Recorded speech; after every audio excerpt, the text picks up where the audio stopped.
सबसे बड़ी बात है कि अदारे मुतनाज़ हुए क्यों हैं। देखिए पाकिस्तान के अदारों को पहली दफा एक ऐसी कोर एलीट का सामना करना पड़ा है जो पहले नहीं पड़ा था। अच्छा, आपको याद होगा कि मुशर्रफ दौर के अंदर बकायदा ऑर्डर निकले थे कि आप वर्दी पहन के बाहर नहीं आएंगे और बकायदा आप वर्दी वहां रखेंगे, कहते दहशतगर्दी। आपने किया ये कि उनको कहा कि मौलवी हैं, ये दहशतगर्द हैं। आपने वजीरिस्तान के सिलेक्टेड एरिया के अंदर आपने ऑपरेशन कर लिया, खत्म होगी बात। सवात में ऑपरेशन कर लिया, ये हो गया। आपका इससे पहले फैसला था 1974 में बलोचों के साथ, आप मुतनाज़ा बने। बलोच में बलोचिस्तान में आज तक मुतनाज़ा हैं, लेकिन आपने कहा कि नहीं इंसर्जेंसी है, फलां है, ये है, वो है, आपने उसको खत्म कर दिया। ज़िया-उल हक ने माफी दे दी। आपका पहली दफा सामना हुआ है पाकिस्तान की उस कोर एलीट के साथ, जिसको एस्टेब्लिशमेंट का लफ्ज है वो मीठी चूरी नहीं लगती, वो पता है एस्टेब्लिशमेंट क्या होता है, उसको पता है। मैं आपको कसम उठा करता हूं, पाकिस्तान के अंदर एक एक जगह में किसी जगह भी गया हूं, हर बंदे ने एक ही सवाल किया है कि क्या इमरान खान को वापस आने देंगे। लेकिन सर नया भी ये हुआ कि माजी में ऐसे इल्जामात अगर किसी ने लगाए तो वो गद्दार कहलाया। आज अगर ऐसा हो रहा है खान साहब लगाए जा रहे हैं लेकिन ऐसा कोई इल्जाम उन पे लग ही नहीं रहा। नहीं, आप मुझे बताएं नवाज शरीफ को किसने गद्दार कहा, मरियम नवाज को किसने गद्दार कहा? नाम लेके बात हुई। खान साहब तो नहीं कहा ना, कहते थे उन्हें को गद्दारी का मुकदमा चला नहीं चला। सुने पूरी बात, सुन ले पूरी। आपने जिस दिन 9 अप्रैल को ट्वीट किया, आपका पहला 45 मिनट के अंदर आपके जो रिस्पांस आया वहां पर, आपको अंदाजा हो गया कि क्या सूरत हाल है। आपका मसला यह है कि आप इस वक्त आपके सामने एक पढ़ा लिखा बंदा है जिसको आप ये नहीं कह सकते कि मुझे मुतनाजा क्यों कर रहे हो। उसको पता है इमरान खान चुप भी हो जाए तब भी आप मुतनाजा हो गए हैं। भाई आप इसको संभालो। कोई दुनिया की फौज पब्लिक इमेज के बगैर जिंदा नहीं रह सकती। ये जो हमें बताया जाता है ना कि आप जनाब फौज होती है तो उसके बाद आप वरना शाम और इराक बन जाते। 4,35,000 फौज थी इराक की, 4,35,000, 6 लाख रिजर्विस्ट थे, 75,000 का उसका अपना एस्कॉर्ट था। उसके साथ साथ दुनिया का वाहिद मुल्क था जो एक गोली भी बाहर से नहीं मंगाता था। पब्लिक खिलाफ थी सारी की सारी।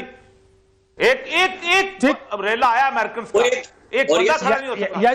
देखिए मैं 32 साल मैंने नौकरी की है, उसके 5-6 साल से उसके बाद से भी जिंदगी गुजार रहा हूं। मैंने बजट पेश होने के बाद ये पहली दफा देखा है कि टैक्सेशन लग रही हो। या तो बजट जाली है, या असेंबली जाली है, या ये जाली है। और ये फाइनेंशियल ईयर आपका 30 जून को एंड हो रहा है। क्या 30 जून को आप खत्म कर देंगे ये सारा कुछ टैक्सेशन? अगर खत्म कर देंगे तो आगे कहां लेके जाएंगे? और फिर उसके बाद जिसके उनका आपने टैक्स लगाया है, आप खुद सोचें कि आपको पता है कि इनकम टैक्स किस तरह बिल्टअप होते हैं, किस तरह उसकी वेव ऑफ किया जाता है, कितना वो उसके सूरत। आप एक ही क्लास जो आपके हाथ में थी, आपने बजाय मेहनत करने के आपने कहा तुम इतना टैक्स दे दो, 30 रुपए देते हो, तुम 33 रुपए और दे दो। वो क्या करेगा? वो पूरे का पूरा कैलकुलेट करेगा, वो नीचे सारा कुछ इस यूं करके और उसके बाद आपको वहां वापस 30 के ऊपर ले आएगा या नीचे ट्रांसलेट कर देगा उसके ऊपर। अच्छा, 12.5% आपका डायरेक्ट इनकम टैक्स है। उसमें से भी 70% मैं और आप देते हैं रईस।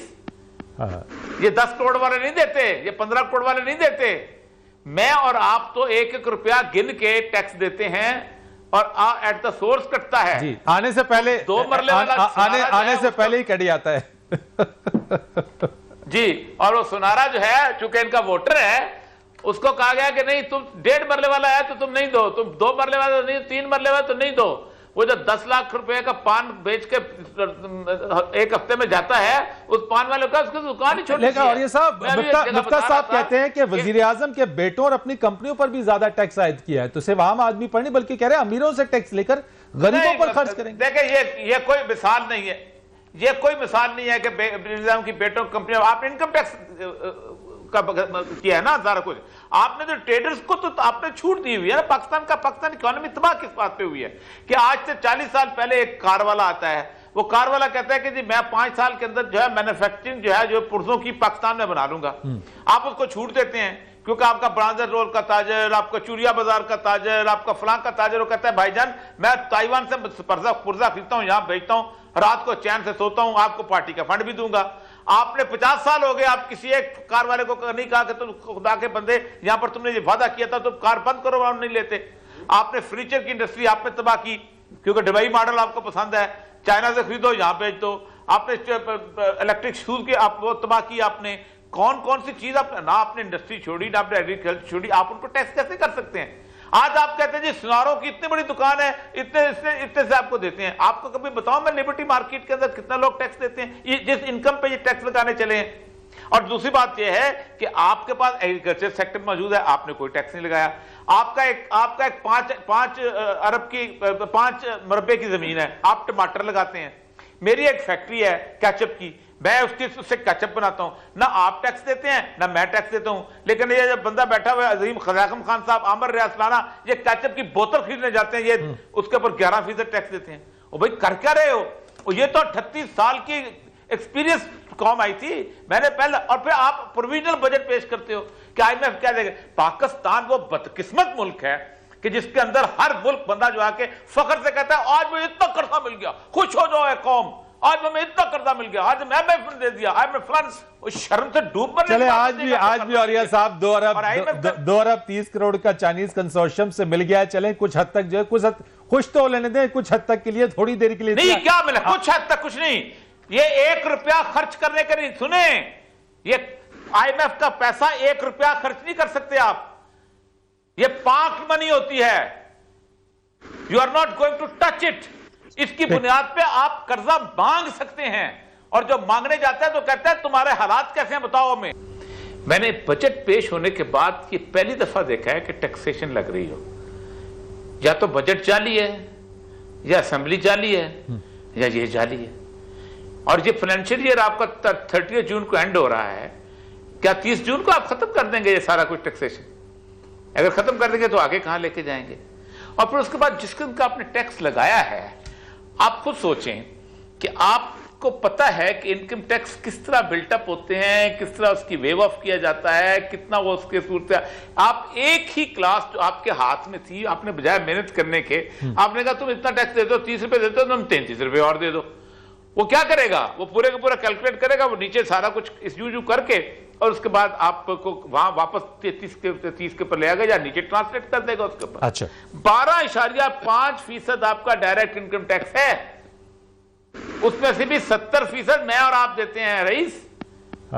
ये 10 करोड़ वाले नहीं देते, ये 15 करोड़ वाले नहीं देते। मैं और आप तो 1-1 रुपया गिन के टैक्स देते हैं, और एट द सोर्स कटता है जी। आने से पहले 2 मरले वाला आने से पहले ही कट जाता है जी। और वो सुनारा जो है, चूंकि इनका वोटर है, उसको कहा गया कि नहीं तुम 1.5 मरले वाला है तो तुम नहीं दो, तुम 2 मरले वाला नहीं, 3 मरले वाला तो नहीं दो। वो जो 10 लाख रुपए का पान बेच के 1 हफ्ते में जाता है, उस पान वाले का उसकी दुकान ही छोड़ दी है। और ये साहब मुफ्ता साहब कहते हैं कि वजीर आजम के बेटों और अपनी कंपनियों पर भी ज्यादा टैक्स आयद किया है, तो सिर्फ आम आदमी पर नहीं बल्कि कह रहे हैं अमीरों से टैक्स लेकर गरीबों पर खर्च करेंगे। देखिए ये कोई मिसाल नहीं है।